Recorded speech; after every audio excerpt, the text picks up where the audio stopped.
Bonjour à tous et bienvenue. Alors aujourd'hui, on va s'intéresser à une force invisible, mais pourtant absolument partout dans notre quotidien, la résistance électrique. Vous allez voir, c'est un peu le gardien caché, le gendarme si vous voulez, qui contrôle le courant dans tous nos appareils. Pour commencer, je vous propose une petite énigme, toute simple. Imaginez la scène. On a une lampe, on la branche, elle brille bien fort. Et là, on ajoute un tout petit composant dans le circuit, une résistance, et hop, la lumière devient beaucoup plus faible. Mais pourquoi? Quel est le truc? Eh bien, c'est exactement ce mystère qu'on va éclaircir aujourd'hui. Et la clé de cette énigme, elle tient en un seul mot. Un concept vraiment fondamental en électricité, la résistance. Pour piger pourquoi notre lampe brille moins, il faut d'abord comprendre ce que c'est, cette fameuse résistance. Alors, c'est quoi exactement? Bon, le nom un peu savant, c'est dipôle ohmique. Mais entre nous, on dit tout simplement une résistance. Et son boulot, il est super simple à comprendre. C'est de freiner le courant électrique, de lui mettre des bâtons dans les roues en quelque sorte. Imaginez un barrage sur une rivière. Il ne bloque pas toute l'eau, mais il contrôle son débit. La résistance, c'est pareil pour le courant. Et bien sûr, cette force de freinage, on peut la mesurer. L'unité, c'est l'ohm, du nom du physicien qui l'a découverte. Et son symbole, c'est cette lettre grecque un peu stylée, oméga. C'est simple, plus il y a d'ohm, plus la résistance est forte, et donc plus notre barrage est costaud et ralentit le courant. Ok, donc on sait que ça se mesure en ohms. Très bien. Mais dans la pratique, comment on fait pour connaître la valeur d'une résistance? Comment on la mesure, concrètement? C'est ce qu'on va voir tout de suite. Alors pour ça, il y a un outil spécial, l'ohmètre. L'utilisation est assez intuitive, on vient brancher notre composant directement sur l'appareil. Mais attention, il y a une règle d'or, un truc super important, il faut toujours mesurer la résistance quand elle est toute seule, hors du circuit. Sinon, les autres composants vont fausser la mesure. Et petite astuce, on commence toujours par le calibre le plus élevé, ça évite les mauvaises surprises, et ensuite on affine pour avoir la valeur la plus précise. Souvent, les valeurs de résistance peuvent grimper très très haut. On ne va pas s'amuser à dire 25 000 ohms. Du coup, on utilise des multiples, comme le kilo-ohm, qui veut dire tout simplement 1000 ohms.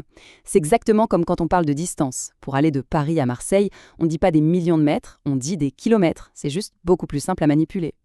Bon, maintenant on sait ce que c'est, on sait comment la mesurer, mais la question la plus intéressante, c'est qu'est-ce que ça fait concrètement? Quels sont les effets de ce freinage sur le courant? C'est là que ça devient vraiment passionnant. Et là, on a la réponse à notre toute première question. Rappelez-vous, la lampe qui brille moins fort? Eh bien voilà l'explication.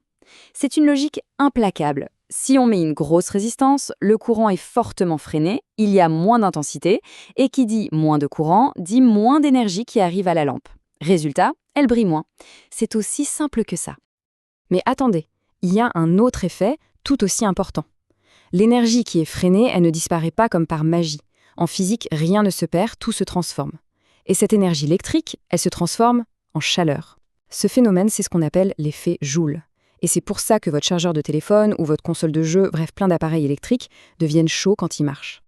Et cet effet Joule, loin d'être juste un effet secondaire, on l'utilise volontairement partout. Pensez à votre bouilloire le matin. C'est juste une résistance super puissante conçue pour chauffer l'eau très vite. Le radiateur qui vous chauffe en hiver, pareil, une résistance. Le barbecue électrique, encore une résistance. On a intelligemment retourné la situation, ce qui pourrait être un inconvénient, la perte d'énergie en chaleur, on en a fait quelque chose d'extrêmement utile. Alors tout ça, le courant qui baisse, la chaleur qui monte, ça peut sembler un peu magique, mais ça ne l'est pas du tout. Tout ça est gouverné par une loi, une règle mathématique d'une simplicité et d'une puissance incroyable. C'est vraiment l'une des pierres angulaires de toute l'électricité. Cette loi dit quelque chose de fondamental. La tension aux bornes d'une résistance est proportionnelle à l'intensité du courant. Oula, ça a l'air compliqué dit comme ça, mais revenons à notre tuyau d'arrosage. La tension, c'est la pression de l'eau. L'intensité, c'est le débit qui sort. Et la résistance, c'est quand on pince le tuyau.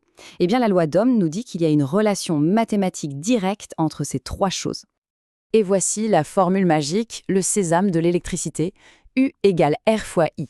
La tension est égale à la résistance multipliée par l'intensité. C'est tout. C'est fou de se dire qu'avec cette équation toute simple, on peut calculer, prédire et concevoir quasiment tous les circuits électriques qui nous entourent. C'est vraiment la clé de tout. Donc pour faire le point, on a notre trio de stars. U, la tension en volts, I, l'intensité en ampères, et R, la résistance en ohms. Avec ces trois-là, on a les bases, le vocabulaire essentiel pour parler le langage de l'électricité. Et pour conclure, revenons à notre radiateur électrique. Après tout ce qu'on a vu, quel est son secret? Finalement, il n'y en a plus. C'est juste l'application directe de la loi d'Ohm et de l'effet Joule. C'est un composant avec une résistance très élevée qu'on traverse avec un courant pour générer un maximum de chaleur.